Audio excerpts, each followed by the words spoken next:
Kom ons bid saam. Dierbare Koning Jesus, baie dankie dat U vir ons elke dag genade gee. Here, wanneer ons die woord oopmaak, is my gebed dat U vir ons sal aanraak deur die woord en dat die Heilige Gees dit in ons harte sal vasmaak. Seën ons nou vanmôre in Jesus naam. Amen.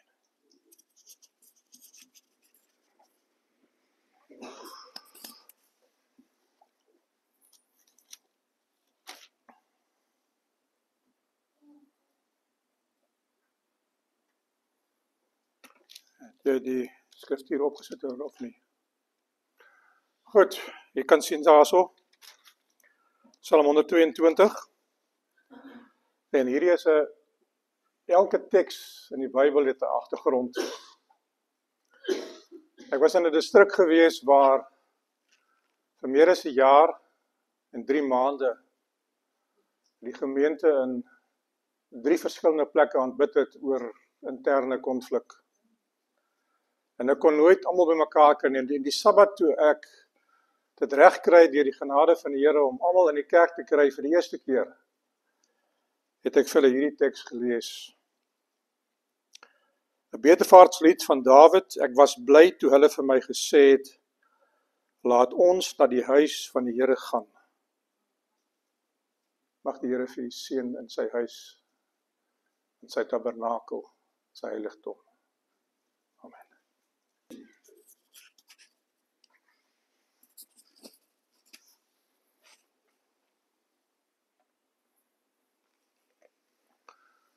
I have noticed that if there are people sitting around the table and new people join them, that the personality of the group changes. So you are, as visitors, you make a difference in the church of God. Feel welcome. And your contribution and the angels that accompany you make a difference. Nee, as ons vir jou mis. As jy weggaan, gaan die persoonlikheid van hierdie kerk ook verander. Dan gaan 'n leemte wees wat deur iemand anders gevul moet word of dalk nie gevul word nie. Elkeen van u wat by die kerk aanbid, as besoekers, as gewone lidmate, u maak 'n verskil.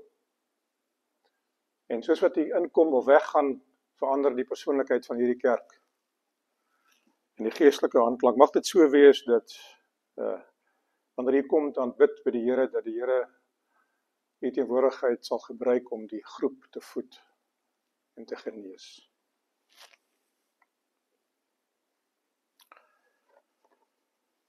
Aanbidding. Wat is aanbidding vir u? Ek gaan begin vir u lees boekie Hosea. 'n teks wat ek seker die meeste oor gepreek het in my lewe van ek begin het. Hosea 2 vers 14.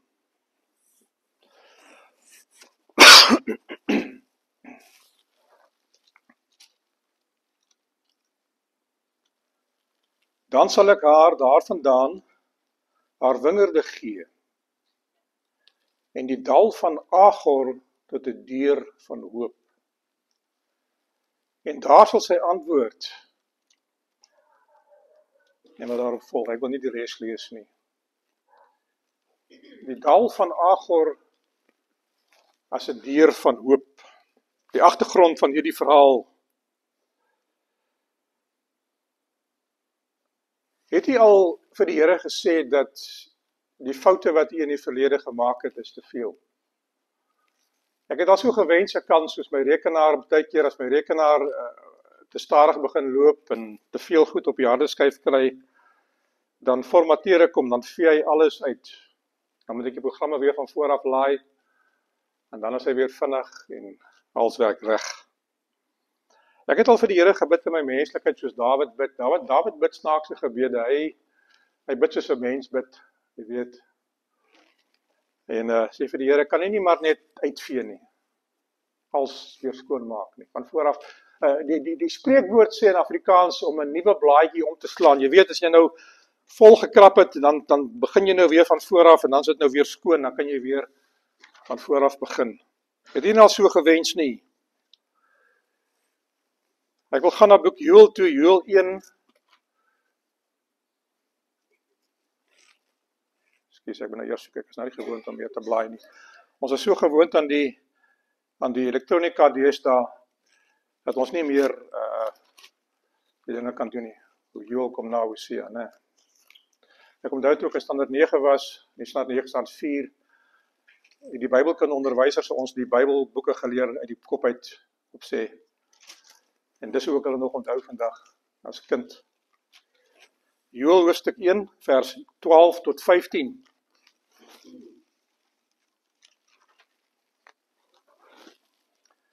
Die wingerdstok het verdor en die vyeboom het verwelk, die granaat, ook die palm en die appelboom, al die bome van die land het verdor. Wat beskaamd is in vreugde, weg van die mensekinders af, vers 13. Omgord julle en klaag, o priesters, huil dienaars van die altaar, kom vernag in die rouklere, dienaars van my God, want die spysoffer en die dankoffer is geweer van die huis van die God. Snaakse woord. Vers 14. Heilige vasdag, roep 'n vergadering saam. Versamel die oudstes, al die inwoners van die land, in die huis van die Here, Here God, en roep tot die Here. En dan sê hy vers 15, ag die dag, want naby is die dag van die Here, 'n term wat in hierdie boek baie voorkom. En hy kom soos 'n verwoesting van die Almagtige.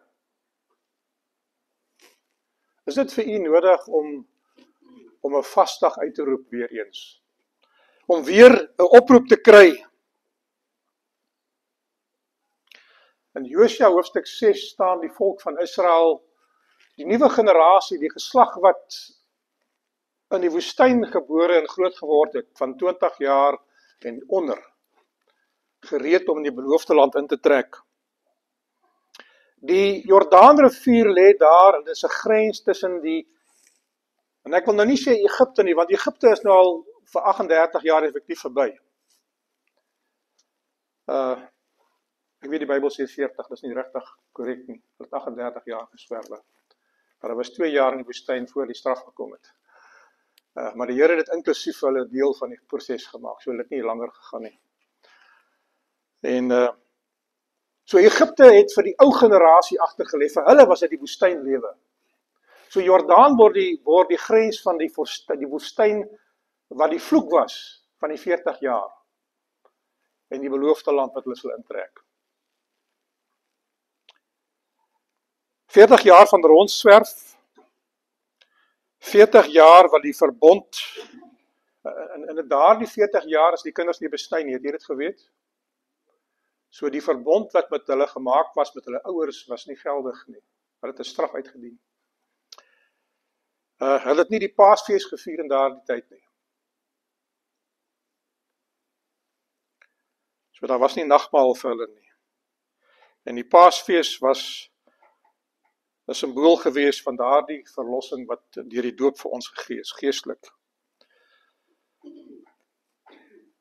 Die smaad, sê dit in daardie gedeelte hoofstuk 6, wat van Egipte af op julle gerus het, het die Here nou weggevat. Die woord Gilgal beteken om 'n sirkel te sny, en Josua stel die besnydenis in, hy stel die Paasfees weer in, die manne hou opval, en vir die eerste keer staan hulle gereed om deur die Jordaanrivier te trek, as 'n nuwe verbondsvolk. Josua is nou 83 jaar oud. Hy maak 'n oproep om deur te trek.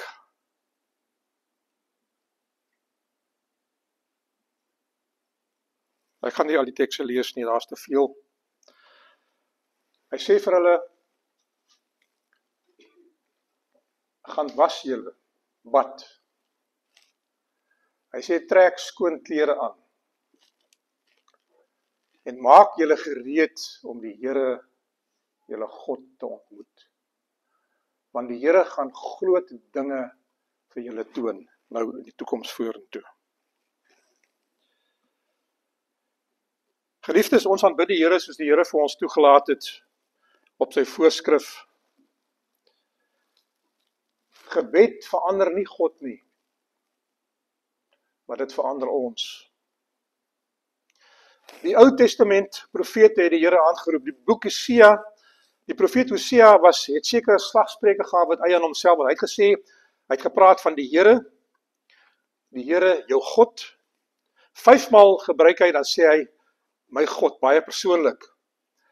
Die boek Joël praat van die dag van die Here 3 keer, hy praat van die Here julle God 3 maal. Die profeet Amos sê, die Here, die God van die leerskare 7 keer. Of die Here. Obadja praat van die Here. Jona het gesê, die Here, die God van die hemel. Micha het gepraat van die Here van die leerskare. En Nahum, en Habakuk, en Sefanja, en Haggai het daai term gebruik, die Here van die leerskare. 12 keer gebruik Haggai dit. Sagaria sê, die Here van die ganse aarde, die Here julle God, die Here van die leerskare, 45 keer in daai kort boekie. Hoe roep u die Here aan? Wat is die naam wat u vir God gee as u tot hom bid? Het u 'n geliefkoeste term wat u gebruik? Dikwels as ek preek, dan begin ek my gebed vir die kansel, wat ek sê, dierbare koning Jesus. Daar's 'n rede hoekom ek dit sê. Daar's 'n geskiedenis agter hierdie frase wat ek gebruik. Maar soos wat my bediening verander en ek ander mense teekom en ander gebede doen, het ek ander aanspreekvorme. Is die Here vandag die een wat u moet genees? Is die Here vandag die een wat die regter moet speel en moet oordeel tussen u en ander dinge wat gebeur? Is u besig om God aan te roep en te sê, die naam El Roi, God wat sien? Here, sien u nie wat aangaan nie? Is u soos Abraham wat geroep het by die graf van Sara en gebid het, Elolam, die God wat ewig lewe, terwyl hy by die kortstondigheid van die mens gestaan het en by die graf van sy geliefde? Ek vra vir u, watter aanspreekvorm gebruik u, soos die klein profete gebruik het? Daar was 'n vloek wat op die mensdom gerus het van Adam af. En toe die verlossingsplan ingestel is, en veral die verbondsvolk weer teruggeroep is na God toe, nadat hulle afvallig geword het vir amper 215 jaar effektief in Egipte, het hulle die Here, die God van die hemel en die aarde ontmoet. Die almagtige een, die een wat gespreek het so geweldig, dat hulle gesê het, jy moet nie met ons praat nie, laat praat met Moses en laat Moses met ons praat. Hierdie volk staan gereed om deur die Jordaan te trek, en hulle bad hulle self, hulle was hulle klere, hulle raak ontslaaf van die dinge wat in hulle hart is. Hulle maak reg gereed om die Here te ontmoet, en ek het vanmôre in die les vir u gevra, dink jy dit is nodig om voor te berei vir 'n Sabbat, voor jy kerk te kom? Om u gemoedstoestand in lyn te bring met die dinge wat gaan gebeur. Het u 'n verwagting van dinge wat die Here miskien vandag vir u gaan doen, of kom jy maar net gewoon weg na die kerk toe? Het u 'n aanspraak? Die grootste aanspraak is u behoefte in gebed.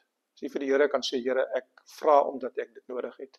Want hy het gesê, roep my aan in die dag van my nood. Hy het gesê, as jy hulle vra, sal ek gee. Ons oorstap in die nuwe fase binnekort. Godsdiens, aanbidding, diens, die offerande stelsel, al die dinge is dinge wat daarmee te doen gehad het. Geliefdes, is u gereed om so ver as wat u nou gekom het met die lewenspad, te sê, kom ons herbereken. Ek hou van ek en Hilton het vanmôre 'n nuwe lidmaat opgetel langs die pad. Ons het nie geweet hy is een nie. Hy sê hy's 'n baie, dit lyk vir my 'n baie welaf boer wat hier aan die ander kant bly. En hy wil na die KwaNabuhle kerk toe gegaan het. En ek het hom soontoe gevat. En nou dis 'n nagmerrie as jy daar inry. As jy nie die plek ken nie. En ek het die GPS mag gekyk waar die paadjies loop, te sien dat ek my nie self vasry nie. Nou as jy hom gestel het op 'n bestemming, en jy vat 'n ander paadjie, wat maak hy? Hy maak so, hy draai so, dan maak hy 'n vraagteken, en dan sê hy recompute, afhangende van die taal, herbereken in die Afrikaans, Nederlands. Hy was nie vanmôre aangewees nie, maar ek het gekyk op hom. Geliefdes, ek het vanmôre, toe ek hier by die deure instap van die kerk, toe sê ek vir die Here van myself, dis maar ek, Andrei. Miskien moet ek herbereken oor wat ek vorentoe moet doen met my lewe. Ek moet herbereken oor waar ek is en waar ek heen gaan. En miskien sal die Gees van die Here vir u dit sê in die hart, dat u moet dalk op hierdie tydstip van die lewe weer gaan sit en kyk. Waarheen gaan julle? Die boek Hosea het gesê, laat die dal van Agor 'n deur van hoop word. En ek gaan nou daarby uitkom. Die oorstap in 'n nuwe fase in binnekort. Geliefdes, ons wag vir die uitstorting van die laatreëns en wat het Broer Vivian gesê vanmôre? Het jy wat gepraat het van die herlewings wat oral plaasvind? Ja. Gebeur dit in die wêreld, maar dit gebeur nie hier nie. Hoekom nie hier nie? Nie met my nie.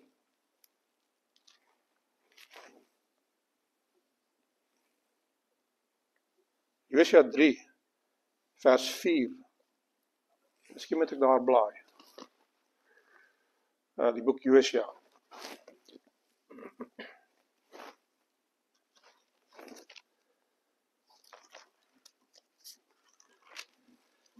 Ek wil vir julle lees Josua 3 vers 4.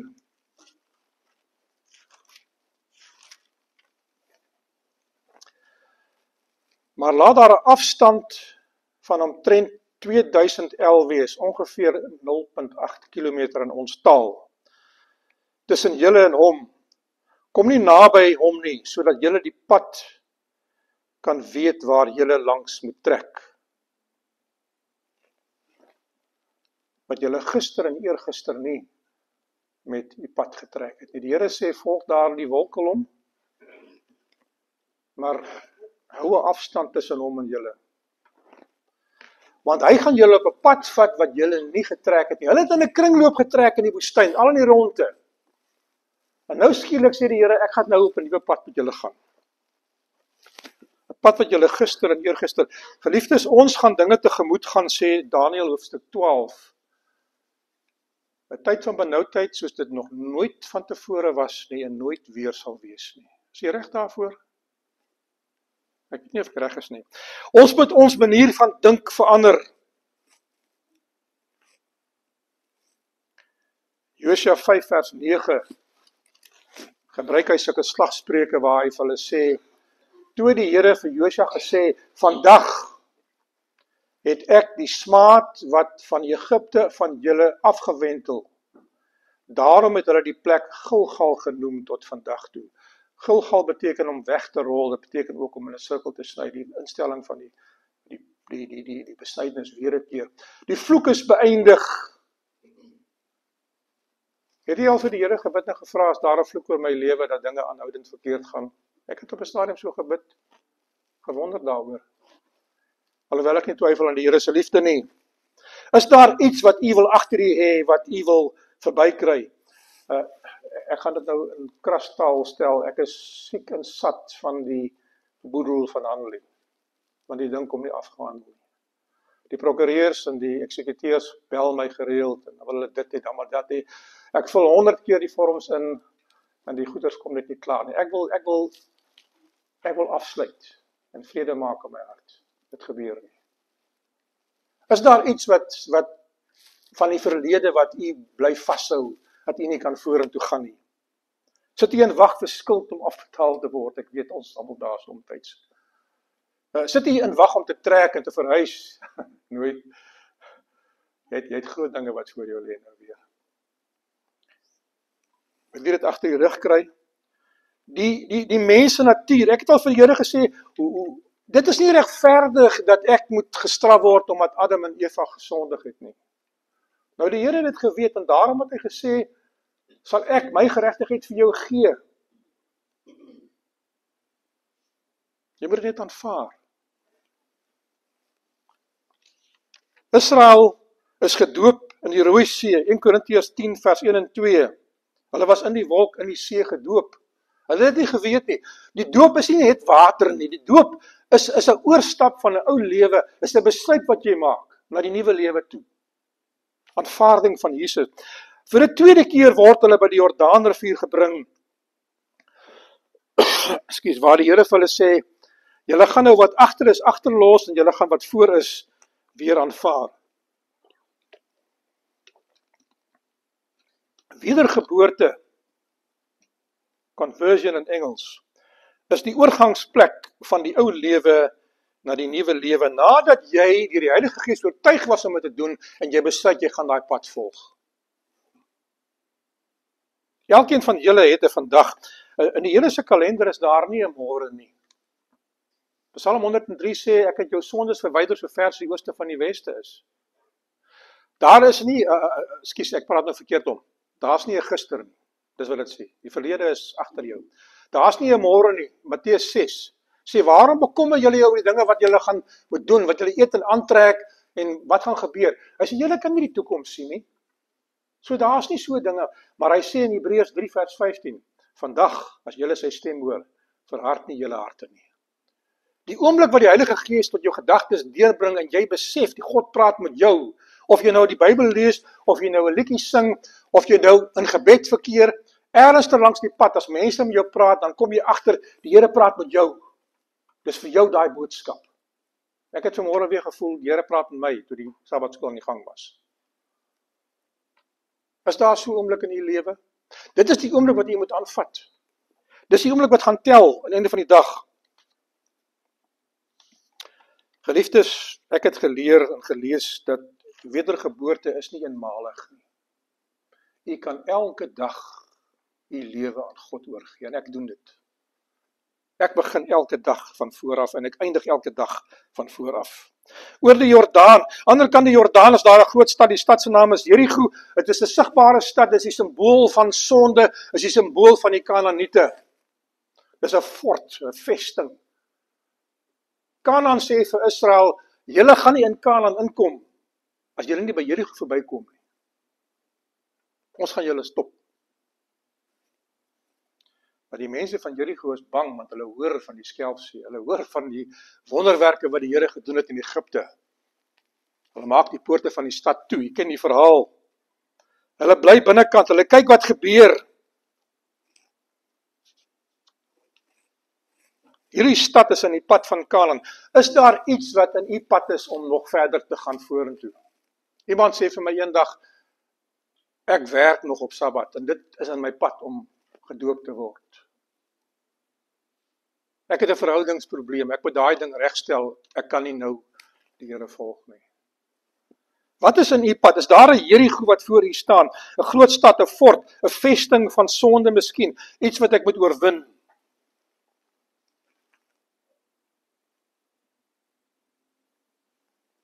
U moet deur die Jordaanrivier gaan, en u moet Jerigo oorwin, as u wil deurgaan na die eindstryd toe. Nou Jerigo, die Bybel sê, dat die Here sê vir Josua, hierdie oorlog is my oorlog. Julle gaan kyk wat ek doen, en julle gaan net doen wat ek vir julle gesê het om te doen. En hy begin met 'n eenvoudige opdrag, hy sê vir hulle, julle moet vir 7 dae, elke dag, 1 keer om die stad trek.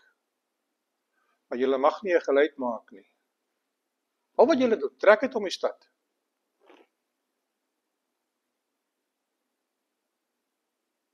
Die oorlog, Efesiërs 6 vers 12 sê, die oorlog van hierdie wêreld is nie teen vlees en bloed nie, maar teen die magte van die duisternis, teen die Satan. En u gaan dit agterkom, as jy dit nie agtergekom het nie. U stryd is teen die dinge van hierdie wêreld, die siektes en die dinge van hierdie wêreld. 7 dae van genade, vir 7 dae sê die Here vir die mense van Kanaan, as julle oorgee, sal ek julle spaar. God wou hulle nie vernietig nie. Maar hulle was afgodedienaars, en hulle gaan die volk van die Here verlei het. En daarom wou die Here hulle verdryf. Maar hy gee hulle 'n kans. Vir 7 dae trek daardie groepie om hulle, en elke dag kan hulle besluit, gaan ons oorgee, gaan ons die stadspoorte oopmaak en oorgee. Die 7de dag begin hulle baie vroeg, dit was nog donker geweest, dink ek. En die mense van Jerigo moes gesê het, vandag is iets, ek wonder of dit 'n Sabbatdag was. Een van daai dae moes 'n Sabbatdag geweest, ons weet nie watter een nie. Hulle trek eerste keer om, tweede keer, en hulle sê, hier's iets gebeur wat nou anderster is. En hulle trek 7 keer om. Jy ken die verhaal. Alle weerbare manne, hulle wat 20 jaar en ouer is, wat vir oorlog opgeroep kan word, wat nie iets makeer nie, trek op. Die volk moes hulle self heilig voor die tyd, hulle moes hulle afsonder, hulle moes nie in daardie stryd ingaan met onbeleide sonde op hulle harte nie.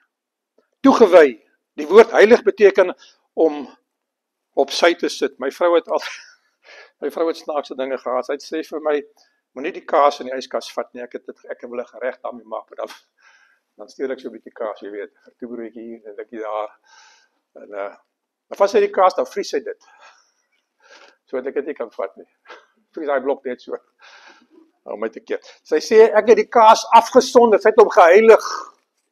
Dis wat die woord heilig beteken. Sy sit hom daar vir 'n doel. Hy kan net vir daai doel gebruik word. Die Here sê, julle is geheilig vir 'n spesifieke taak. Ek het julle afgesonder. En daardie volk gaan deur daardie proses van toewyding, van gereed maak, en hulle volg die opdrag van die Here deur. 'n middeljarige man met die naam van Achan, baie Bybel sê Akan, dit is 'n Hebreëse taalkundige fout wat hulle agtergekom het met die tyd, toe hulle die Bybels vertaal het, so dit is 'n meer korrekte een eintlik. Hierdie man is in die leerskare van daardie duisende oorlogvoerende soldate. Hy trek uit soos hulle met die voornemens om God te volg. Hy doen al die voorbereidings, sy hart is opreg, hy is van voorneme, hy is van edel, hy is besny gewees, hy het die Paasfees gevier, hy het deur die Jordaanrivier getrek en die wonderwerk van God gesien en ervaar. Hy het gehelp om die klippe te pak wat uit die Jordaan uitgekom het as 'n monument aan die ander kant, 'n gedenksteen. So hy was deel van die oorblyfsel volk.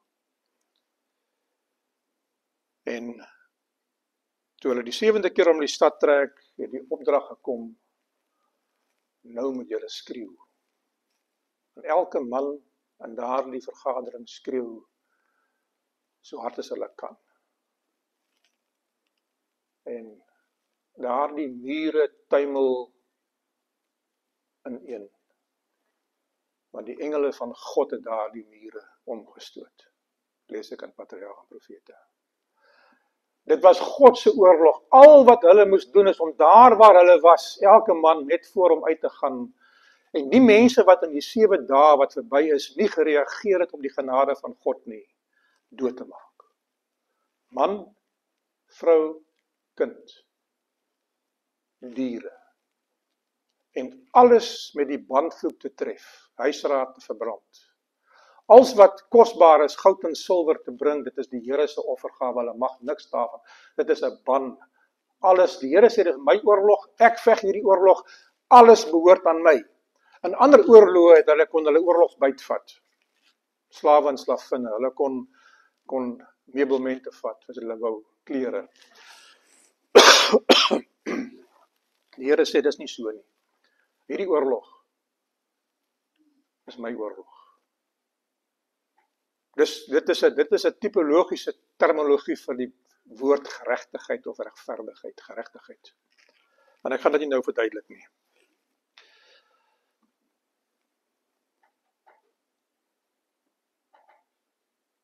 Ons is 3 engele boodskappers. Ons het al daai dinge gedoen wat ek nou gesê het, hierdie man gedoen het. Ons is gedoop. Ons het hierdie verbond met die Here gemaak en aanvaar. Ons gehoorsaam hom volgens sy wet so ver as menslik moontlik is. Ons trek saam met die volk van die Here vorentoe. Maar voor ons lê daar 'n Jerigo. Ons is geheilig, ons is vergewe, ons is geregverdig, ons is regverdig verklaar.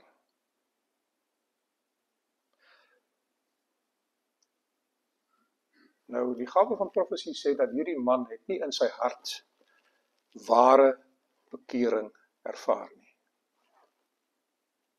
Hy het nie sy hart leeggemaak van die dinge van die wêreld nie. Hy het nie sy swakhede oorwin en sy sonde laat staan nie. Die toestand wat ons sal moet hê as ons wil in die tyd van benoudheid ingaan. Uiterlik het hy 'n besluit gemaak en was hy reg. Daar was geen verskil tussen hom en ene. As jy 2 soldate langs mekaar sit of langs hom sit, is daar geen verskil uiterlik nie. Maar as jy in die hart kyk, die boek Samuel sê, die mens sien wat voor oë is, maar die Here sien die hart aan. Dit sê daar dat hierdie man bevraagteken die plan van God, die metode. Hoekom moet ons hierdie stad verwoes? Want hier is 'n stad wat ommuur is 'n vestingstad. Hulle het nou vir 40 jaar rondgeswerwe en in tente gebly. As hulle nou hierdie stad verower, op die gewone manier van oorlogvoering, kan hulle hierdie stad gebruik as 'n tuiste, en daar skuiling van terwyl hulle die res van Kanaan verower. Dis tog 'n strategiese plan. Wat is met Josua aan die gang het hy dit vir hulle sê, maar hulle weet dit kom van die Here af. Hoekom moet die huisraad en die meubelmente verwoes word? Hulle lewe in tente, hulle het niks nie. In Egipte het hulle alles verloor. Die mooi tafels en die stoele, jy weet, en die beddens. Die kos. Nie manna nie, lekker kos. Hoekom al die diere doodmaak, al daai vee? Hoekom die mense uitroei? Nou, die Bybel sê dit nie, maar die Gaafprofesie sê dat hierdie man bevraagd, hy vra hierdie vraag, is daar iemand miskien wat saam met die volk van die Here trek na die eindtydroep? Maar ons bevraagteken die dinge wat God vir ons voorgeskryf het, soos die Sabbat, soos 10de betaling, soos ander dinge. Ek noem nou sommer 2 voorbeelde wat in die les voorgekom het. 40 dae leef hulle in uiterste in die woestyn omstandighede. 'n Stad sou lekker gewees het. Ek onthou, toe ek nog met die blindes gewerk het, het ek baie in die strate geloop, en kyk ek die huise van die mense. En ek is maar net 'n mens, ek het baie vir die Here gebid, sê Here, dit sal op so lekker wees om so 'n huis te hê, so een van hierdie wat ek sien nie. Ons begeer dit. Die Bybel sê ons mag nie begeer nie, maar ek het vir die Here gesê, miskien eendag sal ek ook 'n huis kan besit van my eie. Ek het nie gedink dit sou moontlik wees nie. Ons is moeg van hierdie man af. Op een plek het hulle vir Moses gesê, kan ek dit sê, ons walg van hierdie manna. Ons wil 'n bietjie vleis hê, ons wil nie net manna eet heeltyd nie. So eentonig, hulle soos die hondeproppies, jy weet, alles wat daar is daar in voedingskrag, maar dis nie lekker nie. Ons weet nie hoe die Bybel sê dit was lekker geweest, soos koriandersaad en soos heuning. Hierdie gewone klere wat ons dra, wat aan ons versluit, wel die Bybel sê dit het nie versluit nie, maar die pragtige klere van hierdie mense van Kanaan. Ek het so 2 weke terug, ek is 'n ou wat luizenklere verkoop, of ek te synig, lieweste. Ek het klere wat 20 en 30 jaar oud is, hang net baie, dan vat sy die hemsjer as te vrek, en skeers ek sê, nou kan jy nie verder dra nie, nou moet jy alleen gaan koop. Is daar tye wat jy begeer om net so 'n bietjie iets anders te hê? En ek het myself gedwing om by te gaan bietjie klere koop. Baie swaar gekry. Wat hulle niks besit het nie. Was hierdie man geregverdig? Hy is deel van die weermag, hy is op sy plek, hy is waar hy moet wees. En terwyl hy veg, kom hy af, die Bybel sê daarso, op 'n pragtige persiese mantel, Matthew Henry sê dat hy dink dat hierdie ding was geborduur, want hy het gaan navorsing doen oor die perse, met veelkleurige klere en silwerdraad gare wat ingeweef is in die some van hierdie klere. Dit moes pragtig gewees het. Ons weet nie hoe dit gelyk het nie. Ek wonder of hy daai mantel gevat het, voor hy hom nou moet vernietig, en hom so net, jy weet, as 'n mens klere meet, dan hou jy hom teen jou lyf en kyk, sal hy pas, jy weet. Miskien, as niemand kyk nie, hom aantrek en kyk, joh, die skouers sit reg, jy weet, dit sal van my pas. Hoekom moet ek hom vernietig? Miskien kan ek hom vir Josua gee, hy is toch die leier, hy kan so 'n mooi mantel dra. Ek weet nie wat sy gedagtes was nie, maar hy sien daai ding en hy begeer dit. Hy moes alleen gewees het, anders sou hy dit nie gedoen het nie. Goudstaaf, 200 sikkel silwer. Daar was dalk nie 'n ding wat weeg nie, maar hy kon hom so in sy hand geweeg het. Hy weet, hulle het gewerk in tabernakelstelsel. Hulle weet hoeveel goud weeg, en hoeveel silwer weeg, en koper weeg, want hulle het die implemente gemaak vir die tempel. Ek weet nie wat sy rol was nie. Maar hy kon die waarde geskat het. En die Bybel sê dat hy daardie silwer en goud gevat in die mantel. En nou het hy 'n probleem, wat maak hy met die goed terwyl hy veg? Kan jy met sulke goed veg? Hy besluit, hy gaan huis toe, sy tent toe, so hy verlaat sy plek en hy gaan begrawe hierdie goed. Waar? Onder sy maatjie by die deur. Dis sy bank daai. Hy gaan sit dit in die bank. En hy gaan terug, en hy gaan veg asof niks verander het nie. Toe hy by die tent kom, toe is daar 'n vrou en kinders, en hulle het vir hom gevra, pa, wat is die goed wat jy bring? Is dit vir ons? Maar hulle het gehoor wat Josua gesê het. Hy het vir die volk afgekondig, niemand mag iets vat nie. So hulle het dit goedgekeur, toegelaat. Hy het dit begrawe.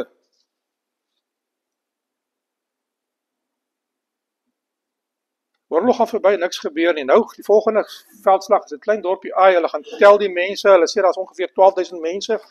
Ons hoef nie die hele weermag te stuur, die stuur so 3.000 manne wat geoefen is. Ons sal hom sommer gou verslaan. En die Bybel sê hierdie mense het hierdie krygers van Israel verslaan en hulle het gevlug. Die Bybel sê hulle het hulle hakskene vir hulle gewys. Beeldspraak van die Bybel. 36 manne is dood. Ek wonder wie is die mense wat gedood is. Hoekom is hulle dood? As ek in daai oorlog was, sou ek dalk een gewees het wat gesterf het of vir die Here my gespaar het. Ons weet nie. Miskien was hulle mense wat ook soos Agan gedink het. Hoekom? Die Here bevraagteken het. Het jy gelees wat Ellen White skryf in die laaste dae, wat ons nou lewe, sy sê mense wat fout vind met die kerk van die Here en ontevrede is met die dinge wat gedoen word, is die mense wat maklik dwaalleer aanhang en in opstand kom. Dit begin by ontevredenheid, wat nie verwerk word nie. Net so terloops. Josua gaan lê op sy aangesig voor die Here en hy's in die stof, in sak en as, en hy sê, Here, wat het nou gebeur? Ons het gedink, U gaan met ons saam uittrek.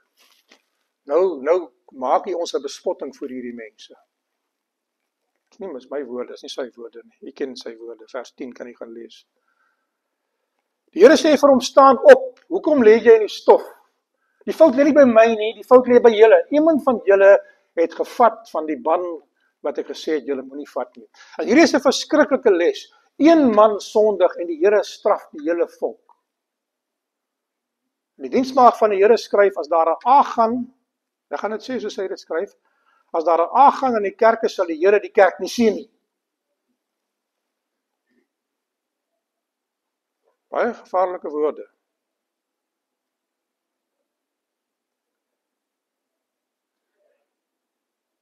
Die Here sê vers 12, julle sal nie voor julle vyande kan staan nie. Toe Josua voor die slag van Jerigo in die aand uitgaan om te gaan pyns en te gaan bid, verskyn die Here aan hom in die vorm van 'n soldaat, die leerowerste van die hemel, sê die Bybel. Die Here gee vir hom 'n belofte, hy sê, niemand sal teenoor jou kom staan en jou oorwin nie. Wat het nou gebeur? Nou vlug hulle. Josua verstaan nie wat aangaan nie. Die Here sê, ek het my genade onttrek van jou af. Ek het my guns onttrek van jou af. Dit sal nie met jou goed gaan nie. As die Here, wat het Dawid gesê? Dat die Here tog nie teen my wees nie. Die wêreld kan teen my wees, die pestsiektes, die dinge, maar dat die Here nie teen my wees nie. Want in my ellende sal dit beter met my gaan as die Here met my saam gaan as wat ek alleen is. Die Here sê vir Josua, laat die volk voor my verskyn. En hy sê vir hulle, julle moet môre moet julle almal voor die Here verskyn. Iemand het gedoen wat hy nie moes doen nie. En die hele nag gaan verby wat hierdie man Agan kans gehad het om sy sonde te bely en die Here sou hom dalk genade gewees het, as hy teruggebring het en vergifnis gevra het. Maar die nag gaan verby en nou begin die Here kyk, wie's dit? Hy laat die leiers voor hom verbystap, die volksleiers, die familiehoofde. En 'n sekere man word aangewys. En nou begin die geslagte uitgewys word. En 'n sekere man word aangewys. En nou begin die huisgesinne voor hom verby beweeg, die familiehoofde, die leier van die huis. En die lot val op Agan. En Josua sê vir hom, jongman, wat het jy gedoen? Vertel vir ons.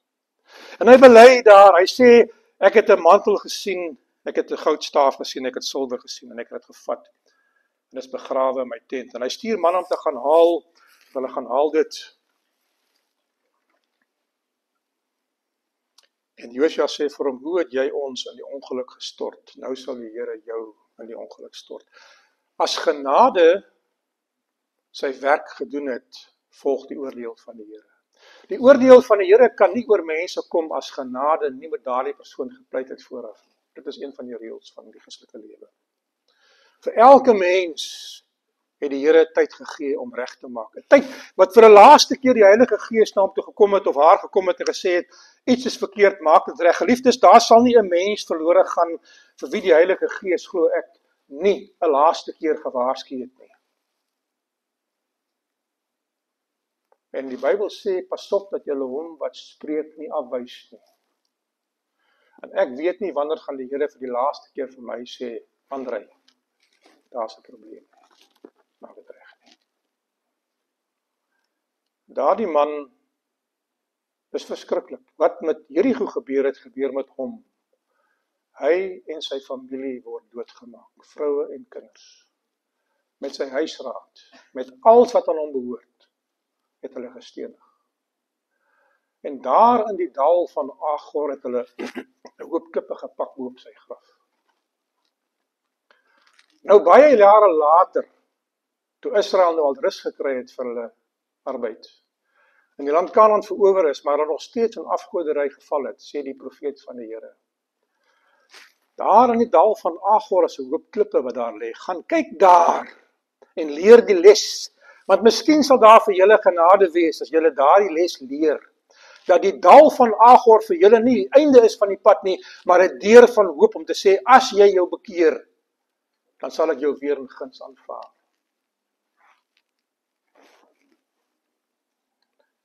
Is daar vir u 'n hoop klippe ernster, wat, terwyl dit miskien iets van die verlede aantoon, vir u 'n deur van hoop is? Hoe weet u of u gaan volgende Sabbat hier sit? Ek het baie verhale, nie al van my verhale gelees en gehoor, van mense wat op die rand van die ewigheid geloop het, en die Here het hulle ons pad laat kruis vir 'n laaste keer, om nog weer eens te pleit deur die Gees van God, bekeer jou, maak reg. Ek weet nie wat u hoor nie. U is deel van die weermag van God, u is deel van die mense wat geheilig is, u is deel van die mense wat 'n verbond met die Here gemaak het deur die doop. U lewe die wet uit voor God, u trek saam met die volk van Israel die weermag, u is deel van die geveg elke dag. Sal u dalk nou op hierdie laat stadium nog vir oulaas iets doen wat u gaan diskwalifiseer? Dat soos Dawid gebid het, die Here nie sy naam uit die boek van die lewe uit moet haal nie. Ek lees gisteraand, ek is besig met 'n studie oor geregtigheid deur geloof, wat ek oplees, dat die Here gaan net voor die uitstorting van die laatreeds, gaan hy weer mense besoek.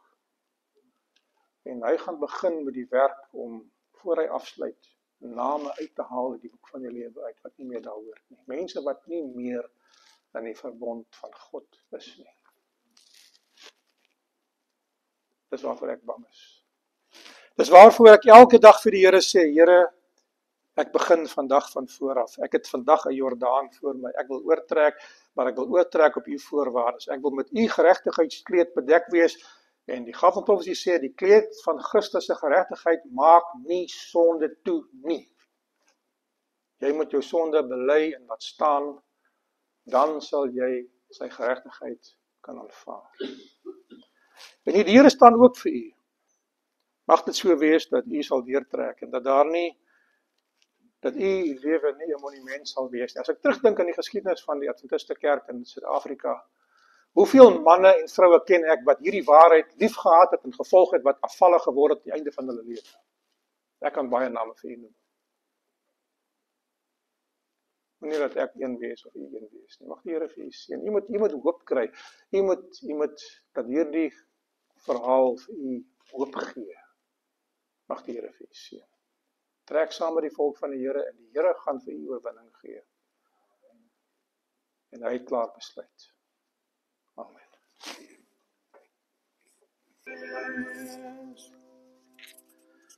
Mag nou die genade van ons Here Jesus Christus, die liefde van God die Vader, en die soete gemeenskap van die Heilige Gees met elkeen van die wesen bly, van nou af tot in die ewigheid. Amen.